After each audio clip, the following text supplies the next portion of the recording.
अद्य बुधवासरः अथवा सौम्यवासरः अश्विन कृष्ण तृतीया दिनांक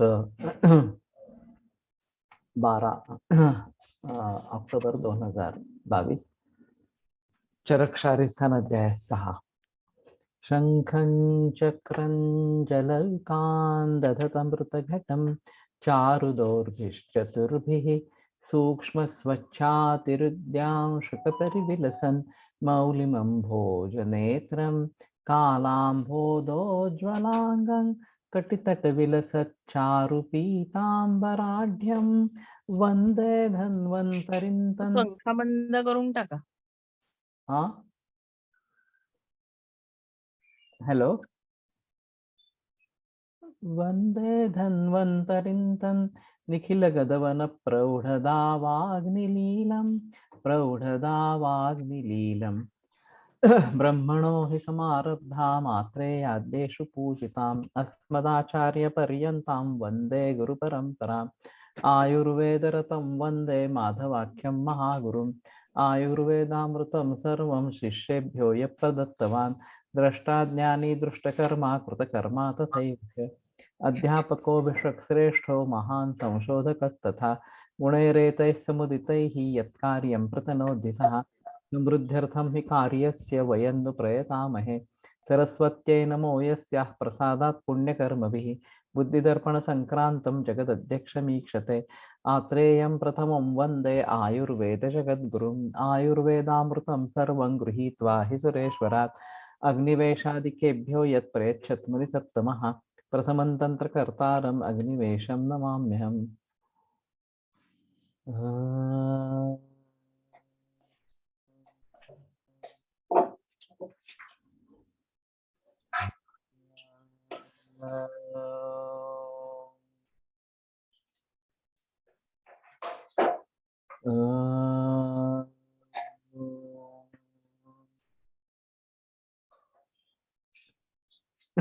ओम शांति शांति शांति।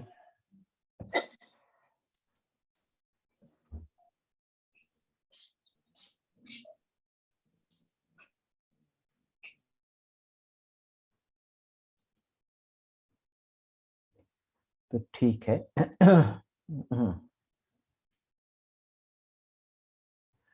धातवः पुनः शारीराः समानगुणैः समानगुणभूयिष्ठैः अपि आहारविकारैः अभ्यस्यमानैः वृद्धिम् आप्राप्नुवन्ति। ह्रासुं तु विपरीतगुणैर्विपरीतगुणभूयिष्ठैर्वा अपि आहारैः अभ्यस्यमानैः। तो शारीर जो धातु है वो समान गुण या समान गुण भूयिष्ठ इस प्रकार से आहार विकारों से अभ्यस्यमान जो अगर बार बार उसका लगातार सेवन करते रहते हैं तो वृद्धि प्राप्त होती, तो उनकी वृद्धि हो जाती है।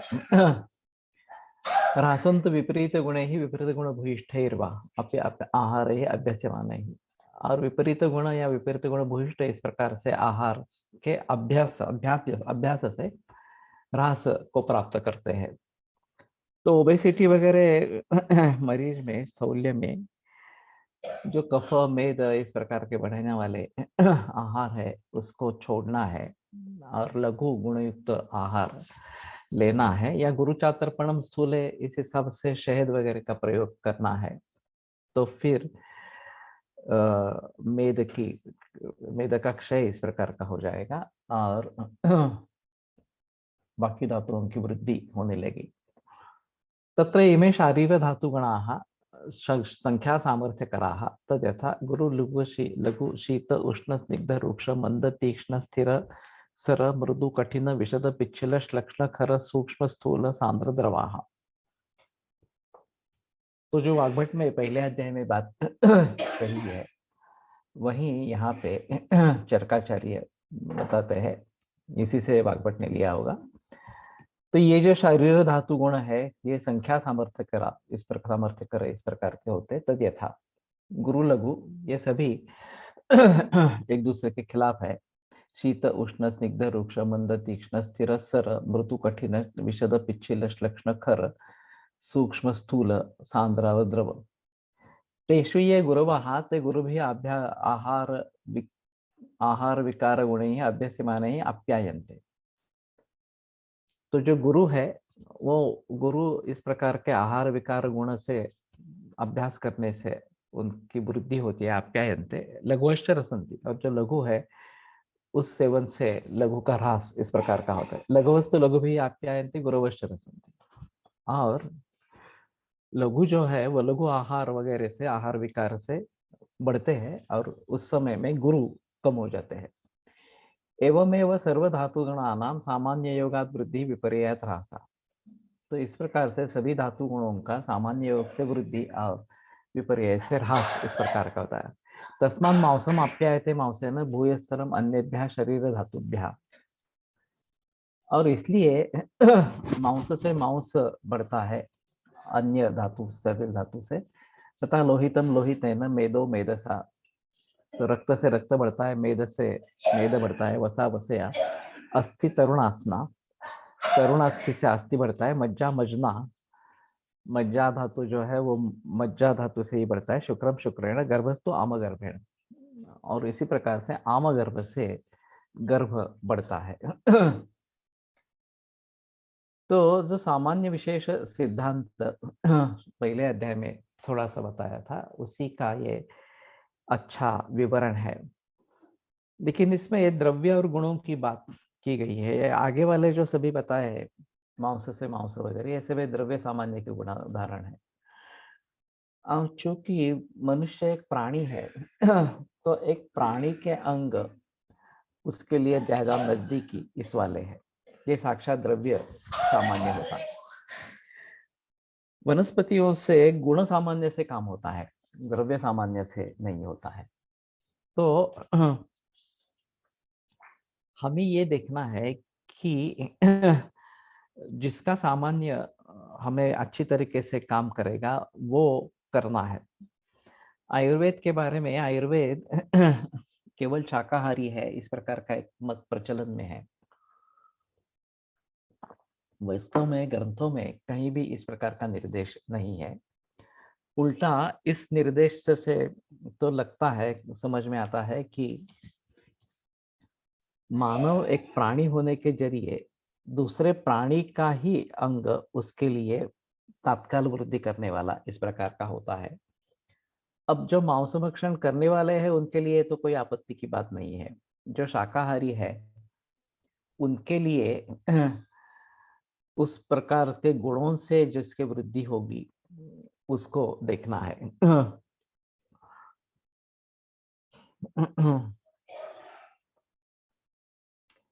तत्र यत्र तो एवं लक्षणेन सामान्येन सामान्यवताम आहार विकाराणाम असान्निध्यम सा। तो इस प्रकार के अगर सामान्यवान इस प्रकार के जो आहार विकार है वो अगर नजदीक नहीं है, उसकी उपलब्धि नहीं है, सन्निहितानाम वापि अयुक्तत्वान् नोपयोगः गृहीत्वाद अन्यस्मात् वा कारणात्। और नजदीक है तो भी अयुक्त होने के कारण उपयोग नहीं हो रहा, या गृहीत्व होने के कारण दूसरे किसी कारण से सच धातु अभिवर्धव्यः स्यात्, अभिवर्धयितव्यः स्यात्, और उस धातु को बढ़ाना है। तस्य समानुगुणाः स्युः आहार विकाराः असेव्याश्च। तो उसके समान गुण जो आहार विकार होंगे, असव्य होंगे, तत्र समान गुण भूयिष्ठानाम अन्य प्रकृतीनाम अपि आहार विकाराणाम उपयोगः स्यात्। तो वहां पे समान गुण भूयिष्ठ दूसरे प्रकृति का भी आहार विकार इनका उपयोग हो सकता है। तथा तो शुक्रक्षय क्षीर सर्पिशो उपयोगो। शुक्रक्षय में क्षीर और सर्पी इनका उपयोग मधुर स्निग्ध शीत समाख्यातानांच इतरे च अपरेशाम द्रव्याणाम। और मधुर स्निग्ध शीत इस प्रकार के जो बताए गए हैं उस प्रकार से दूसरे द्रव्यों का उपयोग करना है। मूत्रक्षय पुनः इक्षुरस वारुणी मंड द्रव मधुर अम्ल लवणोपक्लेदिनाम। तो ये काफी महत्वपूर्ण हो सकता है कि मूत्रक्षय में इक्षुरस और उसके बगैर वारुणी मंड द्रव मधुर अम्ल लवणोपक्लेदिनाम। द्रव मधुर अम्ल लवण और उपक्लेदी इस प्रकार का आहार मूत्रक्षय में देना है। अब ये बात होती है कि यहाँ पे जो मूत्रक्षय बताया गया है वो हमारे ग्रंथों में निर्दिष्ट जो मूत्रक्षय इस प्रकार का है। अभी किडनी फेलियर जब हो जाता है और डायलिसिस शुरू हो जाता है तो मूत्र का प्रमाण कम हो जाता है और बाद में मूत्र बिल्कुल भी नहीं तैयार होता, निकलता भी नहीं। उसमें ये काम करेगा नहीं करेगा ये थोड़ी आपत्ति वाली स्थिति है, लेकिन मधुर अम्ल लवण और द्रव इसके लेंगे तो शायद नींबू का शरबत भी इसमें काम करेगा जो कभी सोचा नहीं गया है इस प्रकार से, तो वो लोगों को पसंद भी रहेगा। सिर्फ ये देखना है कि ये पचन करने की क्षमता हो, और वहां तो पानी रिस्ट्रिक्ट करते हैं किडनी फेलियर में, तो कम से कम पानी से या इसका प्रमाण ज्यादा न हो। हम जनरली बताते हैं कि 2 लीटर पानी लाजा सोना डाल के उबाल के 500 मिलीलीटर इतना ही रखना और उतना ही पानी दिन भर में पीना, इस प्रकार से। तो इस प्रकार से कॉन्सेंट्रेटेड अगर हो जाता है, कल जो रेफरेंस मैंने शारंगधर में पढ़ा उसमें अष्टमांश भी रख सकते हैं, तो 2 लीटर से 250 ml इतना ही पानी का रख सकते हैं और फिर उतना ही देना है। अगर उसी पानी में हम शरबत बना के देते हैं, मधुर स्निग्ध शीत इस प्रकार से नहीं है, इक्षुरस वारुणी मंड द्रव मधुर अम्ल लवण इस प्रकार से, तो शायद एक थोड़ी अलग बात इस प्रकार की बनेगी, उसकी टेस्ट भी थोड़ी अच्छी इस प्रकार की आएगी। और इसमें जो मूत्र क्षय हो जाता है उसकी आपूर्ति कदाचित इस प्रकार से होगी। पुरुष क्षय कुलमाश माश कुष्कुंड कुष्कुंडा अजमध्य यव शाक धान्यामलानाम। तो पुरुष क्षय अगर है तो कुलमाश माश कुष्कुंड आजमध्य, तो ये अजा का जो इंटेस्टाइन स्मॉल इंटेस्टाइन है वो यव शाक धान्यामलानाम इसका प्रयोग करना है। एक वेणुमाधव शास्त्री जोशी ने एक केस आयुर्वेद पत्रिका में पब्लिश की थी, उसका शीर्षक था सर्वांगा स्कूटर फिरते इस प्रकार से। रोगी बता रहा था कि मेरे पूरे शरीर में एक स्कूटर घूमती रहती है।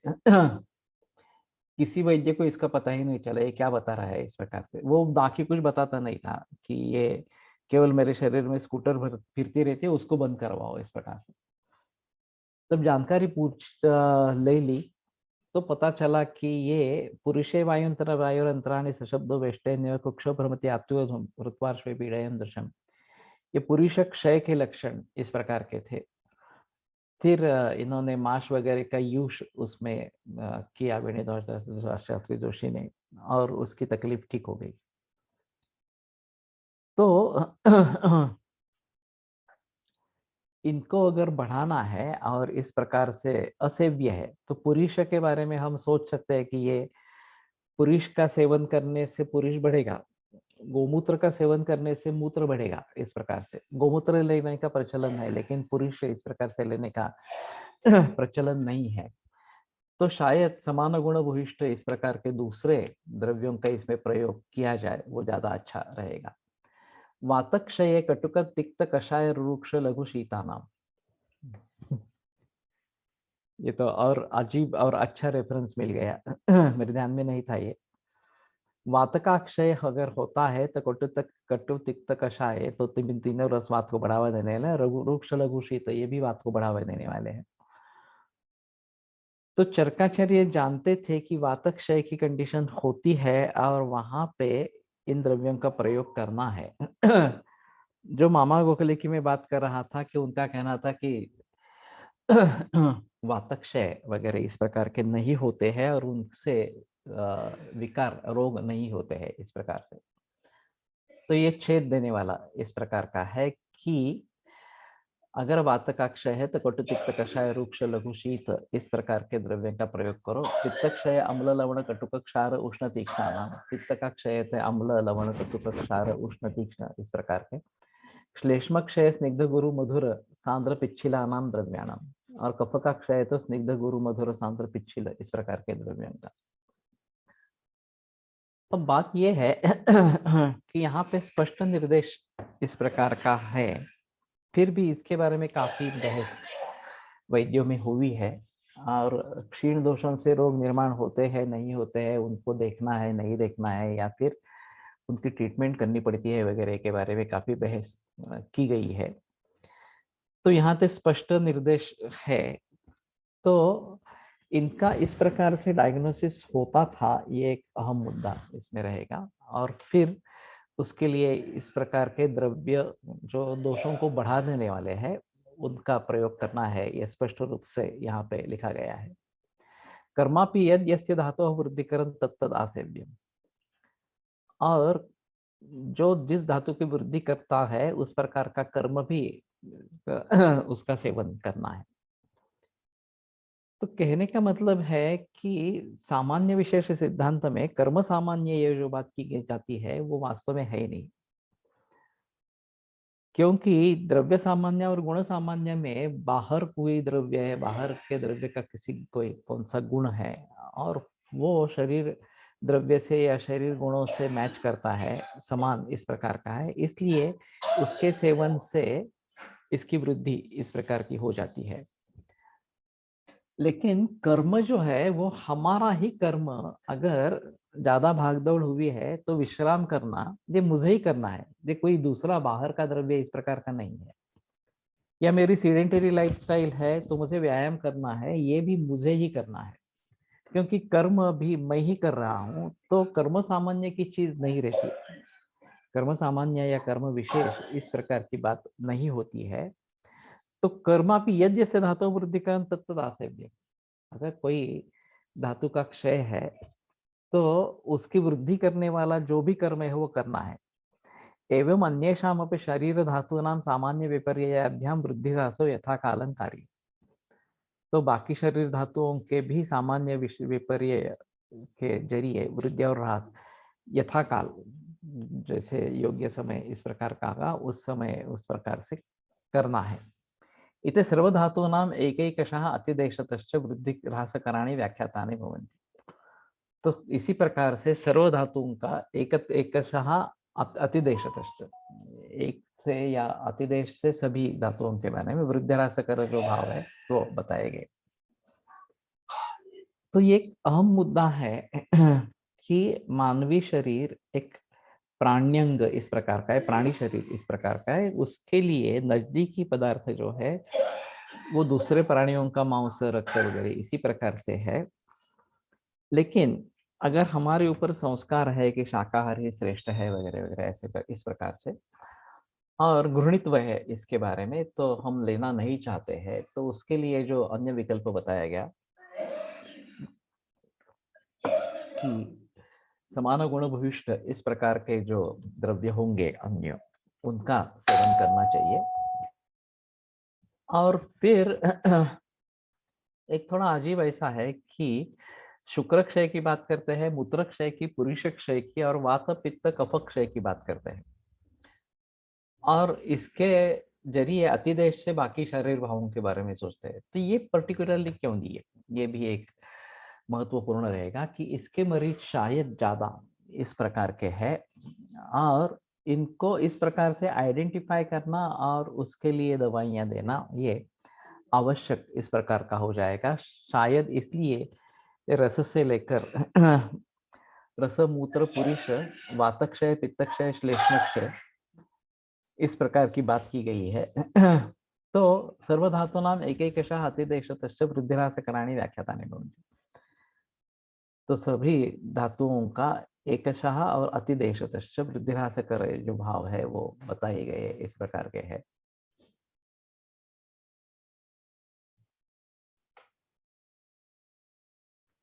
कार्त्स्येन शरीरवृद्धिकरास्तु इमे भावा भवन्ति तथा कालयोगः स्वभाव संसिद्धि आहार संश्रमम् अभिघातश्च। एक संपूर्ण रूप से अगर देखा जाए तो शरीर वृद्धि करने वाले ये भाव होते हैं, तद यथा काल योग। तो काल योग ये पहला बताया गया है। तो ये दोनों तरीके से लिया जा सकता है। ऋतु आदि काल जो है वो, या अवस्थित काल, बाल्य तारुण्य वार्धक्य वगैरह वगैरह इस प्रकार से। तो यौवनादि काल योग ये भी बात है।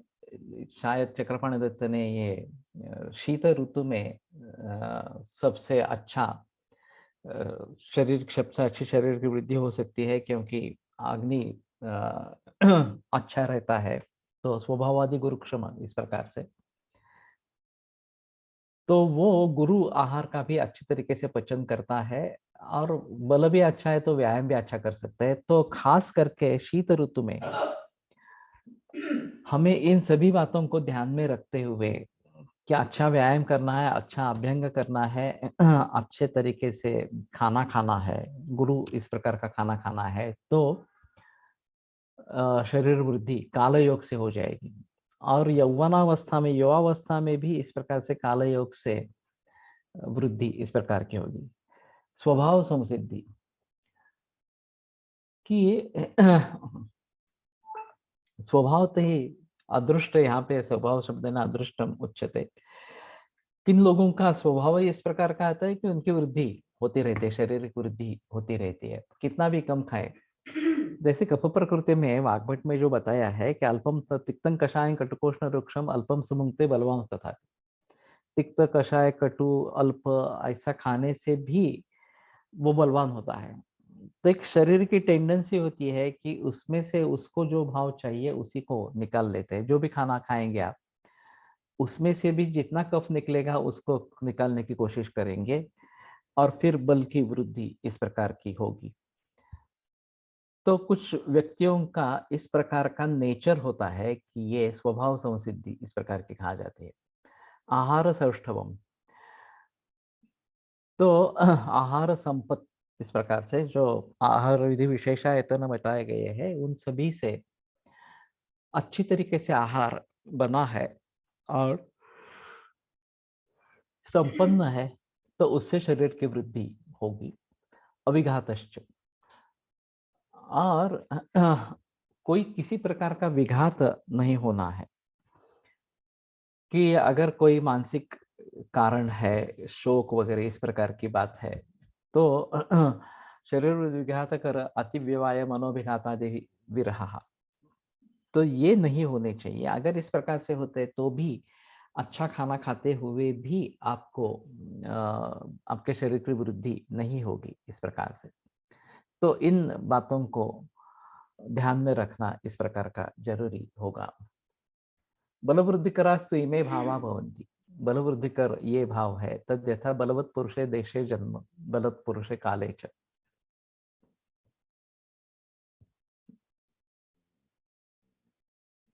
तो बलवत् पुरुष इस प्रकार के देश में जन्म होना और बलवत् पुरुष से उत्पत्ति होना और बलवत् काल में उत्पत्ति होना, ये सुखश्च काल योग, और काल योग सुख इस प्रकार का है। तो एक समय में ऐसा था कि पंजाब ये हट्टे कट्टे लोगों का देश माना जाता था और वैसे ही लोग स्ट्रॉन्ग एंड स्टाउट इस प्रकार के रहते थे, काम करने की शक्ति बहुत ज्यादा इस प्रकार की होती थी।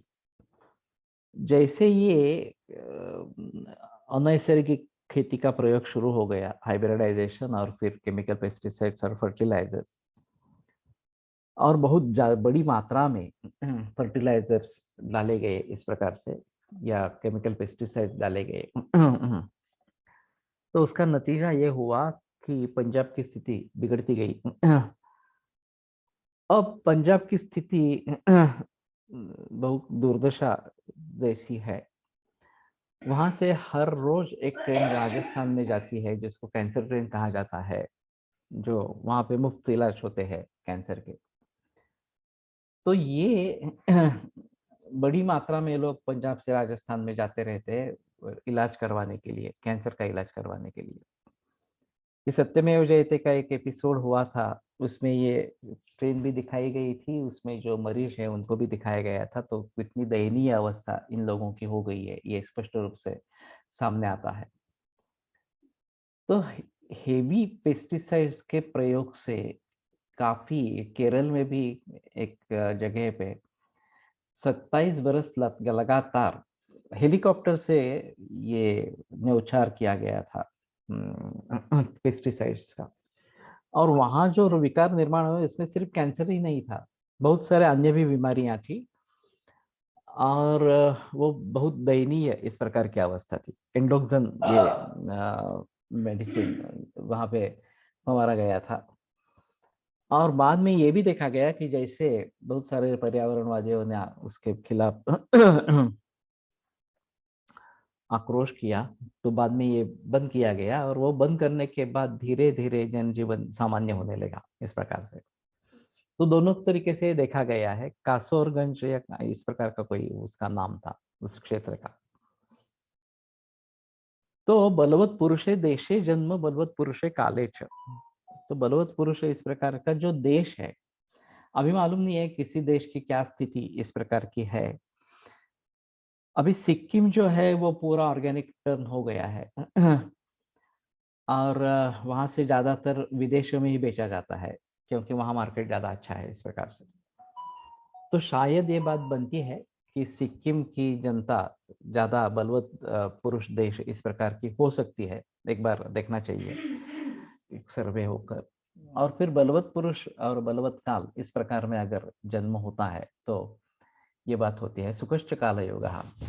सुख इस प्रकार का काल योग, बीज क्षेत्र गुण संपच्च, बीज और क्षेत्र गुण संपत्त होना तो ये तो अभी मुश्किल हो गया है, क्योंकि हाइब्रिडाइजेशन के जरिए बीज में परिवर्तन लाया गया, बीज को निर्बीज बनाया गया। कासरगोड, कासरगोड या तो इसमें परिवर्तन लाया गया है, और बीज कैसा अच्छा रहेगा, संपत्ति कैसी उसके बीज की रहेगी, ये अभी बड़ा सवाल है। तो उस हिसाब से देखा जाए तो हमें अभी देसी बीज का ही प्रयोग करना है पूरे देश भर में, पूरे विश्व भर में इस प्रकार से। तो इस प्रकार से देखा जाए तो सुभाष काले पालेकर का कार्य बहुत ही अहम कार्य है, बहुत ही अच्छा कार्य है। उनके बाकी कुछ विचार बहुत ही अलग है, वो एक अलग बात को छोड़ेंगे। लेकिन देसी बीज का उन्होंने जिक्र किया है वो ऑर्गेनिक से कई गुना बेहतर इस प्रकार का है। विदेशों में ऑर्गेनिक का प्रचलन है, भारत में भी ऑर्गेनिक का प्रचलन बढ़ने लगा, लेकिन इन्होंने जिक्र किया नहीं, देसी बीज होना है, नैसर्गिक होना चाहिए, तो नैसर्गिक खेती होनी चाहिए, उनका कहना था। और तभी बीज क्षेत्र गुण संपत्ति इस प्रकार की होगी। क्षेत्र भी जो बनने वाला है योनि गर्भाशय इस प्रकार से, वो भी अगर देसी बीज से उत्पन्न इस प्रकार से होगा तो उसमें संपन्नता इस प्रकार की रहेगी। आहार संपच्च, आहार भी संपन्न होना चाहिए इस प्रकार से। तो we are what we eat, जो हम खाते हैं उसी प्रकार से हम बनते हैं। तो अगर हम अच्छा संपन्न इस प्रकार का आहार खाएंगे तो संपन्न बनेंगे। यदि अगर हम ये फास्ट फूड जंक फूड से लेकर कुछ भी खाना खाने लगेंगे तो शरीर धातु उसी प्रकार से बनेंगे और बल हमारा नहीं रहेगा इस प्रकार से। शरीर संपत्ति तो शरीर संपत्ति भी होनी जरूरी इस प्रकार की है। लोकमान्य तिलक का उदाहरण प्रख्यात है कि उन्होंने शरीर संपत्ति निर्माण करने के लिए एक बरस तक अध्ययन से छुटकारा पाया और केवल शरीर के बल के लिए प्रयास किए। उसका फायदा उन्हें भी मिला और देश को भी मिला। तो खास करके युवावस्था में ये शरीर संपत्ति निर्माण होने के लिए प्रयास करने चाहिए। बहुत सारे व्यायाम वगैरह के तरीके हैं, तो अपने हिसाब से जो योग्य है उसके बारे में प्रयास करने चाहिए। अभी ये कारपोरेशन ने काफी जगह यंत्र लगाए हैं व्यायाम के साधन लगाए हैं, मुफ्त है। तो ये एक अच्छा तरीका है कि लोगों में इसके बारे में जागृति हो और कुछ लोग तो उसकी तरफ मुड़े और व्यायाम करना आरंभ करें। अगर हमें कम्युनिकेबल या नॉन कम्युनिकेबल डिसीजेस से लड़ना है तो हमारी प्रतिकार शक्ति अच्छी होनी है, ये सबसे अहम है। और प्रतिकार शक्ति अच्छे होने के लिए अच्छा खाना चाहिए, उस प्रकार से अच्छा व्यायाम भी चाहिए जिससे शरीर संपत्ति बनी रहे। तो ये इन रोगों पर काबू पाने के लिए अच्छा तरीका इस प्रकार का होगा। तो मैं सोचता हूँ कि वेलनेस सेंटर्स इस प्रकार से पूरे विश्व भर में शुरू होने चाहिए जिसमें योग हो, जिसमें इस प्रकार के व्यायाम के साधन हो, या व्यायाम के साधन नहीं है तो भी जॉगिंग, रनिंग वगैरह ये तो व्यायाम है ही, उसमें कोई संदेह की बात इस प्रकार की नहीं है। और खाना अच्छा हो, नैसर्गिक खाना हो तो इसके जरिए काफी सुधार आ सकता है, और स्वस्थ रहेंगे तो भी काफी हद तक हम आगे तरक्की कर सकेंगे। Prevention is better than cure ऐसा कहा जाता है, लेकिन वास्तव में लाया नहीं जाता। तो हमें दीर्घायु चाहिए, स्वास्थ्य संपन्न दीर्घायु चाहिए, ये हमारा मकसद होना चाहिए। तो उस हिसाब से नियमित रूप से व्यायाम, योग और ये अच्छा खाना वगैरह वगैरह या आचार रसायन का प्रयोग करना, ये सभी चीजें आवश्यक इस प्रकार की होगी तो शरीर संपन्न बनेगी। सात्म्य संपच्छ, तो सभी रस साथ में होने चाहिए, उसकी संपन्नता होनी चाहिए। मुझे ये नहीं सहन होता, वो नहीं सहन होता, इस प्रकार की बात नहीं होनी है। शीत उष्ण वात वर्ष क्षुत पिपासा सहत्वम, ये व्यायाम से प्राप्त होता है। तो अगर हमें उस प्रकार से करना है तो काफी चीजें हमारे लिए साथ में होनी चाहिए कि हाँ, एक आध बार कभी खा लिया दूसरी इस प्रकार की चीज तो भी उसे नुकसान नहीं होना है, और साथ में खाने से संपत्ति अच्छी बनेगी, इस प्रकार साथ में संपत्ति रहेगी। सत्व संपच्छ, सत्व संपत्ति भी होना जरूरी है, नहीं तो मन अगर अच्छा नहीं है, दुखी है, शोक वगैरह इस प्रकार के है, क्रोधाविष्ट इस प्रकार के होता है, तो फिर भी सौमनस्य न होने के कारण पचन नहीं होगा, आहार का पचन नहीं होगा, आहार से धातुओं में जो परिवर्तन है वो नहीं होगा। तो आहार परिणाम कर भाव जो बताए गए हैं वो आगे आएंगे इसके भी। इसमें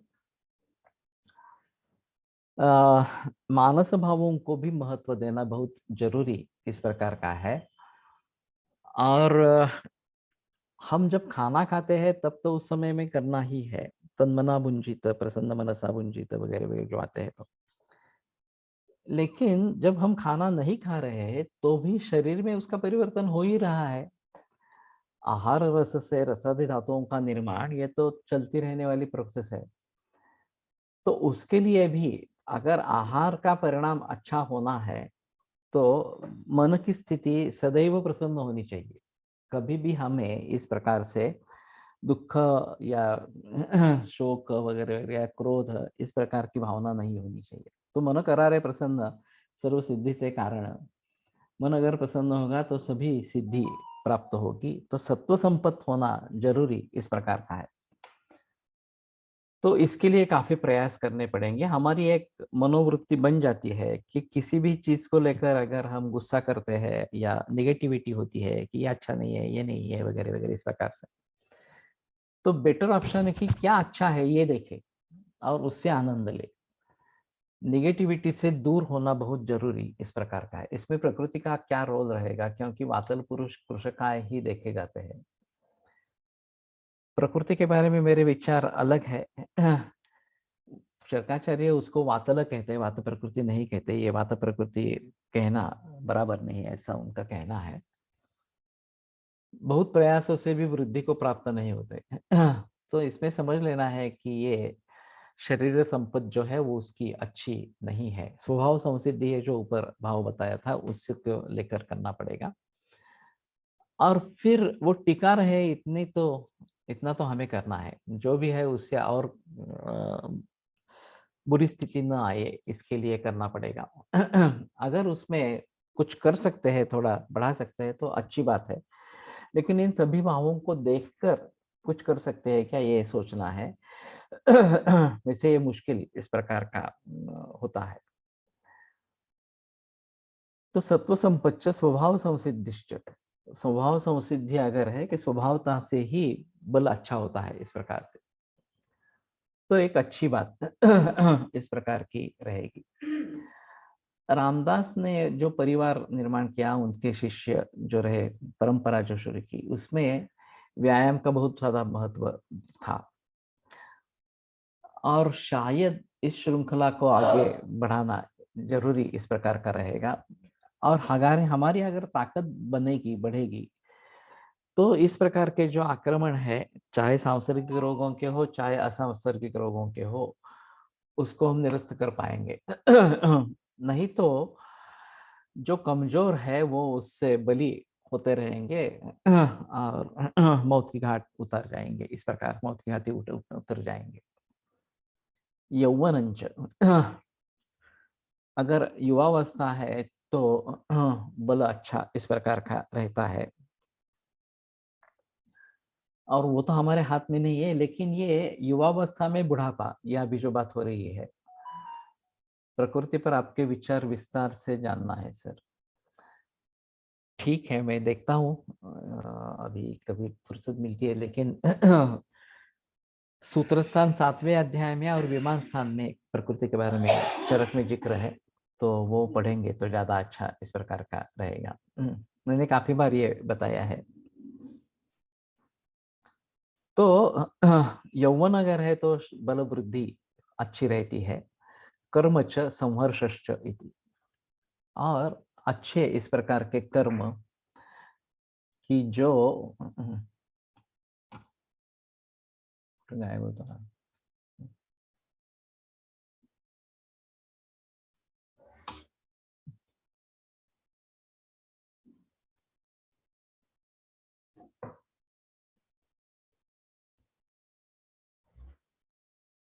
कर्म व्यायाम कर्म इत्यर्थ, व्यायाम कर्माभ्यासादि बलम भवति।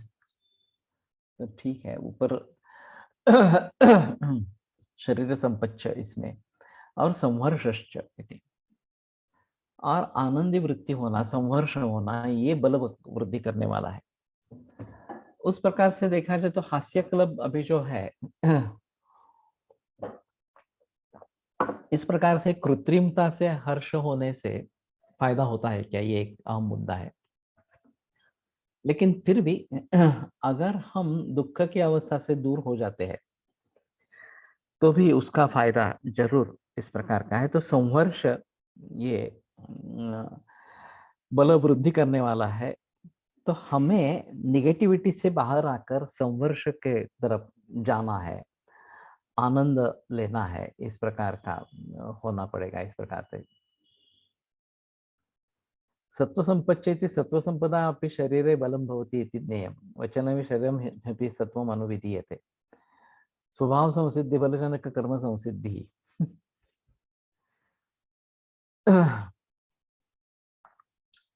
आहार परिणाम करास्तु इमे भावा भवन्ति तथा ऊष्मा वायु क्लेदः स्नेहः कालः समयोगश्च इति। तो आहार परिणाम करने वाले ये 6 भाव इस प्रकार के है। ऊष्मा उसमें सबसे अहम इस प्रकार का है, जो अग्नि है, चाहे जाठराग्नि की बात करें, चाहे धात्वाग्नि की बात करें, चाहे भूताग्नि की बात करें, लेकिन ये आहार परिणाम करने वाला इस प्रकार का है, और वही सबसे अहम इस प्रकार का है। तो अग्नि कैसा है ये देखना बहुत जरूरी इस प्रकार का रहेगा, और वो अच्छा रहेगा तो ये आहार परिणाम इस प्रकार से अच्छा रहेगा। वायु भी इसमें एक कारण है आहार परिणाम करने में। इस प्रकार से इनका जो कहना है कि 1/3 घन, 1/3 द्रव और 1/3 दोषों के संचरण के लिए रिक्त रखना है। त्रिविध कुक्षी ये जो विमान बताया उसमें 1/3 हिस्सा जो आमाशय का है वो रिक्त रखना है, उतना ही खाना खाना है इस प्रकार से। तो इसके जरिए स्पष्ट होता है कि वायु या इस प्रकार का अवकाश ये आवश्यक है कि उसके जरिए पचन होना ये इस प्रकार का होता है। वो अवकाश नहीं रहेंगे तो भी पचन नहीं होगा। अब क्लेदहा और स्नेहा ये दोनों अलग बताए हैं। तो क्लेद जो है वो शायद जल महाभूत के जरिए इस प्रकार का आता है, और स्नेह जो है वो स्थावर जंगम स्नेह इस प्रकार से उस प्रकार से आता है। दोनों आवश्यक है कि हमें बीच बीच में थोड़ा थोड़ा पानी पीना है। यावत्य क्लेदयत्यन्नम, जब उतना पानी पीना है कि क्लेद से अन्न का पचन भली भांति हो। अतिक्लेदोग्निनाशना, अतिक्लेद हो गया तो भी अग्निनाश कर देता है। तो पानी थोड़ा थोड़ा मुहुर्मुहु इस प्रकार का ही पीना है। और स्नेह हमारे इसमें आहार में होना ही है। एक तो तड़का लगाते हैं उसमें से स्नेह जाता है, या फिर घी ऊपर से लेते हैं खाने पर तो उससे भी इस प्रकार का स्नेह जाता है। और फिर ये बीच में कोलेस्ट्रॉल के जरिए ये जो बात हो गई कि स्नेह बिल्कुल लेना नहीं है या बिल्कुल थोड़ा लेना है वगैरह, no fat low fat diet वगैरह वगैरह, इसका प्रचलन काफी बढ़ गया, अभी भी है इस प्रकार से। और लोगों के मन में अभी भी आशंका ये है कि नहीं हम स्नेह लेंगे या नहीं लेंगे वगैरह इस प्रकार से।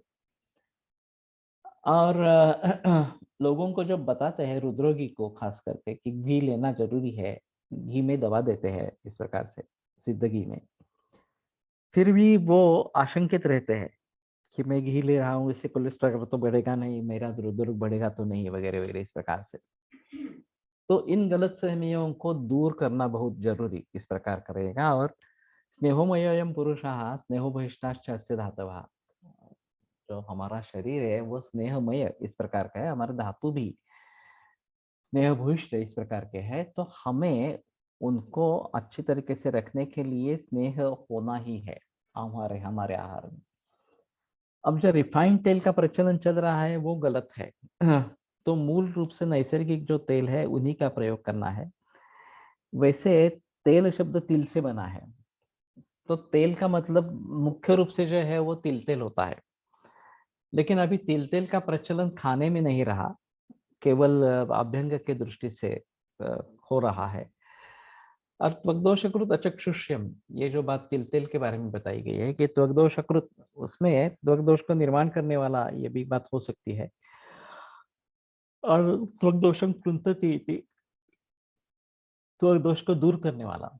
कुछ लोगों का कहना है कि बाह्य उपयोग और आभ्यंतर उपयोग में फर्क है। तेल का प्रयोग बाह्य ज्यादा अच्छा है, खास करके अभ्यंग के लिए तेल अच्छा है, तिल तेल खास करके। लेकिन उस जमाने में तो उत्तर भारत में सरसों का तेल, बीच में ये तिल तेल और नीचे नारियल का तेल, इसी प्रकार का प्रचलन था।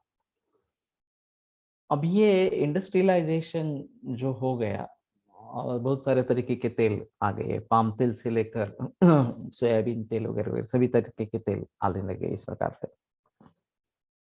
और उनका प्रचलन बढ़ गया क्योंकि ये काफी सस्ते दाम पर उपलब्ध इस प्रकार के हैं। तो इन सभी के बारे में सोचना पड़ेगा। ये सभी रिफाइंड इस प्रकार के किए जाते हैं और इसमें निकेल कैडमियम को ऐड किया जाता है, नेचुरल नहीं रहते हैं। कैन वी यूज तिल ऑयल फ्रिक्वेंटली फॉर कुकिंग? कर सकते हैं, ऐसा नहीं है कि नहीं कर सकते, थोड़ा थोड़ा शुरू करेंगे तो चलेगा। नहीं तो अभी मूंगफली का तेल काफी प्रचलन में आ गया है। और वैसे मूंगफली भारतीय नहीं है, अफ्रीका से आई है। लेकिन अभी काफी उत्पादन भारत में होता है और उसके बाकी भी फायदे होते हैं। भूमि के हिसाब से देखा जाए तो नाइट्रोजन फिक्सिंग भी होता है ये भूमि से, और स्नेह मिलता है, उसकी जो पेंड मिलती है वो भी गायों को दे सकते हैं। तो उस दृष्टि से देखा जाए तो मूंगफली का तेल एक अच्छा है। लेकिन ये केवल फिल्टर तेल घानी में से निकाल के अगर लेते हैं तो ज्यादा अच्छा, तेल घानी से अच्छा रहेगा। लेकिन स्नेह होना है और रिफाइंड नहीं करना है, ये जरूर। तिल तेल आभ्यंतर कुष्ठ करा है, ऐसा ही नहीं बता सकते। त्वक दोषं कुंतति इति, इस प्रकार से जो बात की जाती है तो उस हिसाब से नहीं है। कुष्ठ रोग में अपथ्य में तिल बताया जाता है, तिल तेल वाला बताया जाता है या तिल को बताया जाता है। लेकिन कुछ लोगों का कहना है कि तड़का ये जो है वो मूर्छना है तैल की, और उसके जरिए इन दोषों का हरण हो सकता है। तड़के से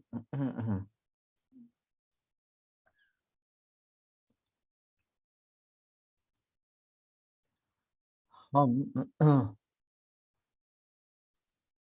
मूर्छना, बाह्य कुष्ठग्न,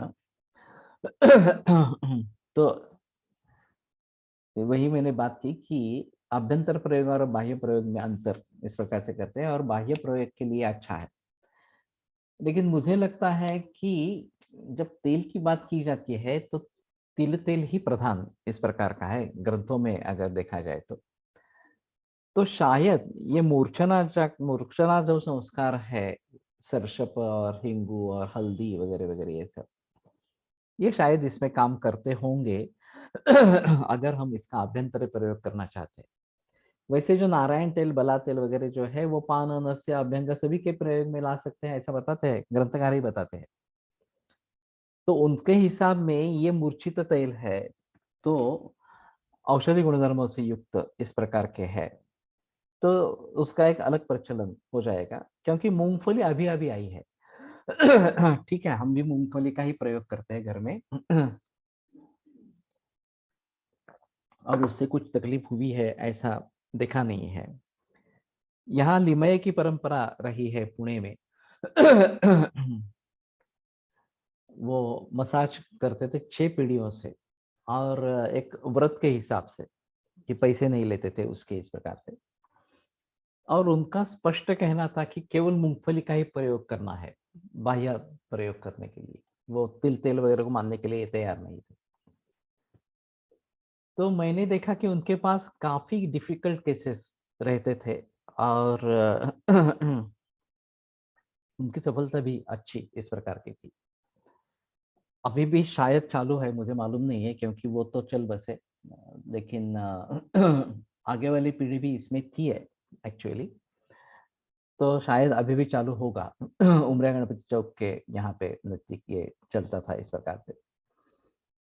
तो कहने का तात्पर्य अर्थ ये है कि इस प्रकार के मूंगफली तेल से प्रयोग करने से अच्छी तरीके से निष्कर्ष उनके तो यहाँ तो रहे हैं। कोश में हमने अगर देखा, औषध कोश में, तो सिद्ध तेल के बारे में बहुत सारे पन्ने हैं, पृष्ठ है और मर्दन के बारे में केवल आधा पृष्ठ है। तो इससे एक बात स्पष्ट होती है कि जिस प्रकार के तेलों का हम निर्माण करेंगे अपने हिसाब से, इतने सारे तेल बताए गए हैं,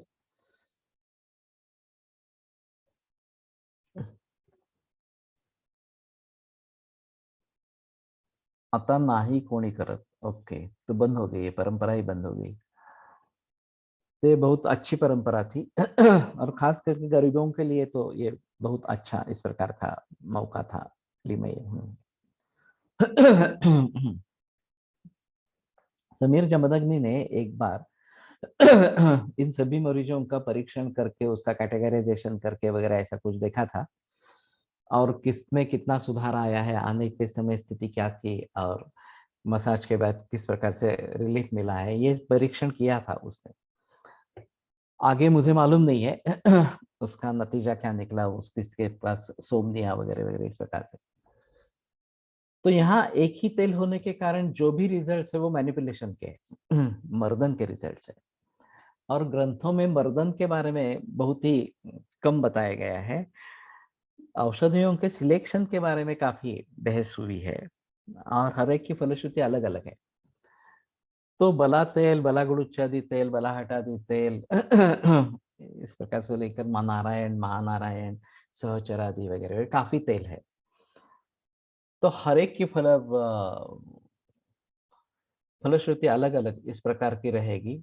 युवावस्था में ही अध्ययन, चिंतन, मनन आदि मानसिक कार्य आवश्यक होता है।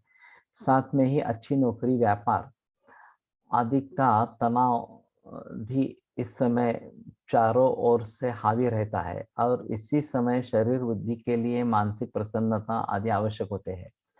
ऐसे में किस प्रकार समाधान सोच सकते हैं?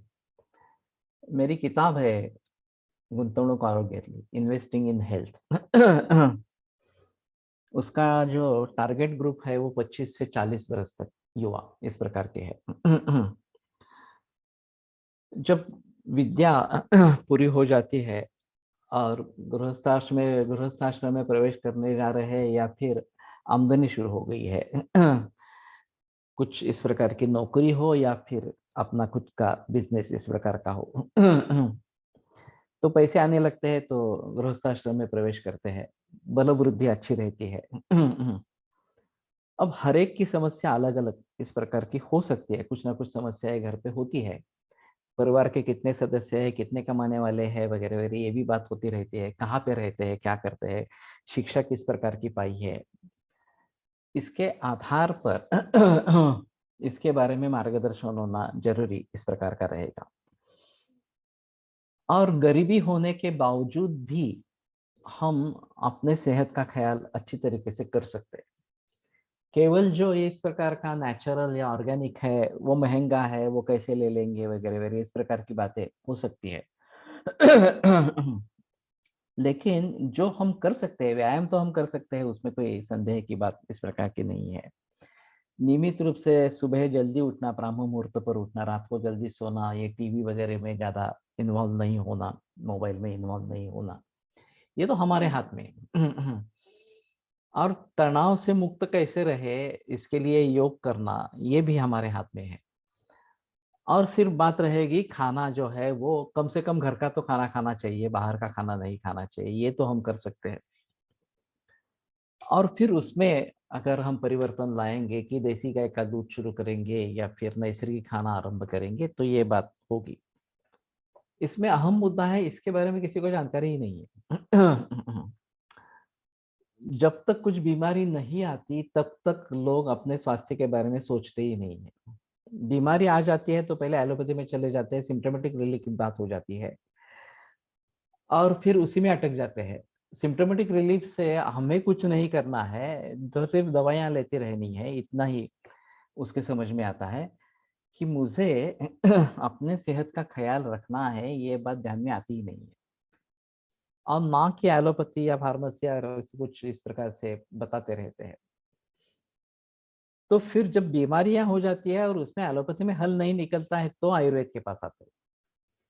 आयुर्वेद में बहुत सारे वैद्य ऐसे हैं कि बगैर कुछ जीवन के बारे में जानते हुए दवाइयां दे देते, लाइफस्टाइल पूछते ही नहीं है।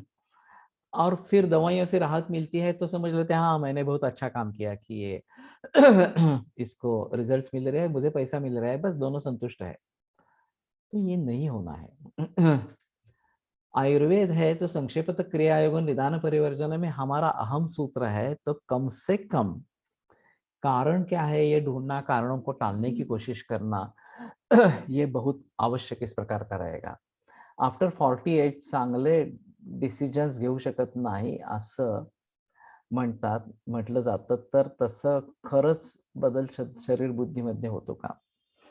एक प्रकार की आदत हो जाती है। जीवन शैली की जो है ना वो आदत बन जाती है और फिर उसमें जल्दी परिवर्तन नहीं आता और अच्छे डिसीजंस नहीं ले सकते हैं इस प्रकार से। और फिर आशंकाएं भी रहती है, अगर मैं कोई नया बिजनेस शुरू करने जा रहा हूँ, अगर 40 के बाद कर रहा हूँ, मेरे पास मेरे परिवार की जिम्मेदारी है, अगर उसमें असफल रहा तो कैसे होगा, वगैरह वगैरह, ये भी बातें होती रहती है। तो जब आमदनी शुरू होती है, जब गृहस्थाश्रम में प्रवेश करना है या कर लिया है, इस प्रकार की स्थिति होती है, तो तभी उस समय में इसके बारे में, सभी के बारे में सोचना है कि मेरा पूरा लाइफ किस प्रकार का हो, मैं क्या करना चाहता हूँ, मुझे क्या बनना है, इस प्रकार से मेरा सुख समाधान शांति किसमें है। तो ये अगर पहले से ही सोच ले तो फिर उसके तरफ हम कदम बढ़ाएंगे।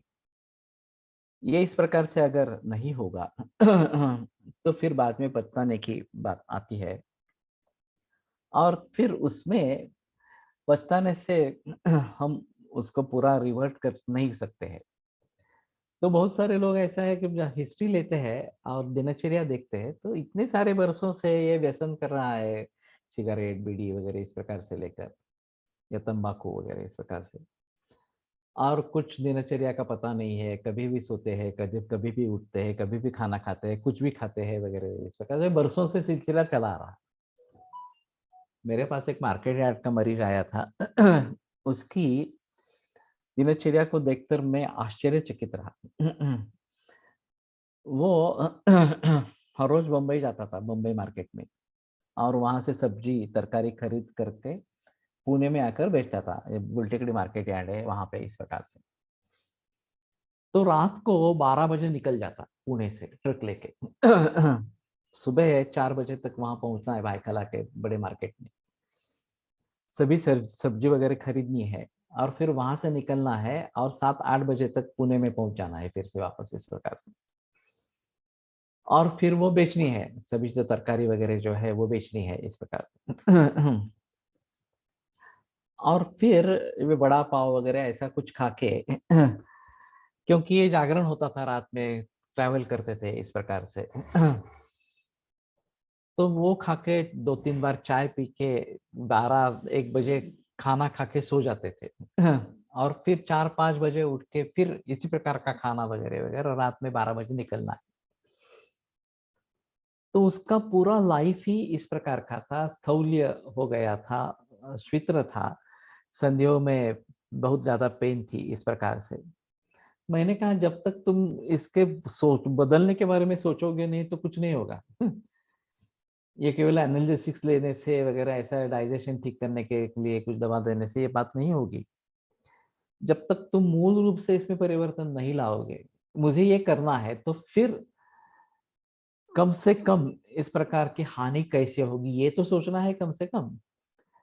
लेकिन लोगों को मालूम ही नाही होते। 35 नंतर बुद्धी नीट ठेवण्यासाठी रोज 5 ml नारळाचे तेल प्यावे, असं एका सेमिनार मध्ये ऐकलं होतं। ये नुस्खों की बात छोड़ दो। नुस्खे जो है वो तात्कालिक परिणाम कारक कुछ लोगों में हो सकते हैं, सभी में नहीं हो सकते। हमें करना क्या चाहिए कि सच्ची रूप में सर्वांगीण दृष्टि से विचार करके क्या सही है क्या गलत है ये सोचना है। तो बुद्धिमेधा कर गण इस प्रकार का बताया गया है कि तद्विद्याचार्य सेवा च बुद्धिमेधा करो गणा। तो पहली पंक्ति मुझे याद नहीं आ रही।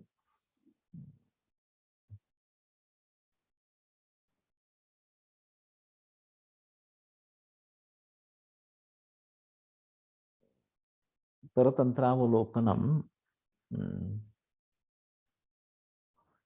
ठीक है। तो बुद्धि फिर भी बढ़ती रहती है, हमें सीखना चाहिए। बेसिक जो है वह हमें सीखने की उम्मीद होनी चाहिए, ऊर्जा होनी चाहिए, तो हम कभी भी सीख सकते हैं। किसी भी उम्र में भी सीख सकते हैं। कृष्णो ही लोको बुद्धिमताम आचार्य शत्रुश्च बुद्धिमताम। सभी जो विश्व है वो बुद्धिमान व्यक्ति के लिए गुरु जैसा है, और निर्बुद्ध व्यक्ति के लिए शत्रु जैसा, इस प्रकार का है। तो हमें समझ लेना चाहिए हमें क्या करना है। अगर हमें भली भांति समझना है तो सतताध्ययनम वादः परतंत्रावलोकनम तद्विद्याचार्य सेवा च बुद्धिमेधा करो गणः, इस प्रकार से। तो सतताध्ययन, बार बार हम पढ़ाई इस प्रकार से करते रहते हैं, और दूसरों से चर्चा प्रकार करते हैं, और परतंत्रावलोकन इस प्रकार से, और तद्विद्याचार्य जो है उनकी सेवा करते हैं। तो ये बुद्धि मेधा कर वेद रसायन सेवन कर सकते हैं, उसमें कोई प्रॉब्लम इस प्रकार की नहीं है। तो मैं मानता हूं कि अगर हमें इसके बारे में सोचना है तो मूल रूप से सर्वांगीण दृष्टि से सोचना है, ये अहम मुद्दा इस प्रकार का रहेगा। तो अभी यहीं पे रुकते हैं, और आगे चलेंगे। आयुर्वेद प्रकांड निगदित हि शल्यतंत्र प्रधान, शिष्येभ्य शाश्वतो यन्निखिल जन कृपा व्याप्त चित्तेन येन आयुर्वेदस्य वाञ्छन् पुनरपि भुवने तांच सुष्ठु प्रतिष्ठां श्रेष्ठं धन्वन्तरिन्दं प्रणमति च सदा वैद्यवर्गो हि नूनम्, वैद्यवर्गो हि नूनम्। अ,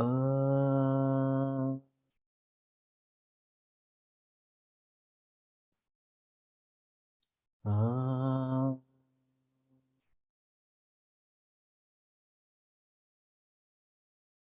अ, ओम शांति शांति शांति ही। आज फिर से मुझे गुरुकुल जाना है, तो दोपहर में बात नहीं है, फिर चरक योग वाचन नहीं होगा।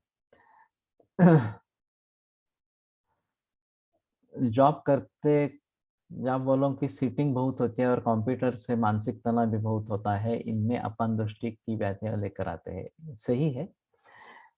लेकिन अभी क्या कर सकते हैं इसके बारे में मूल रूप से सोचना है, केवल ऊपरी ऊपरी इस प्रकार का इलाज नहीं होना है, ये बात ध्यान में रखनी चाहिए।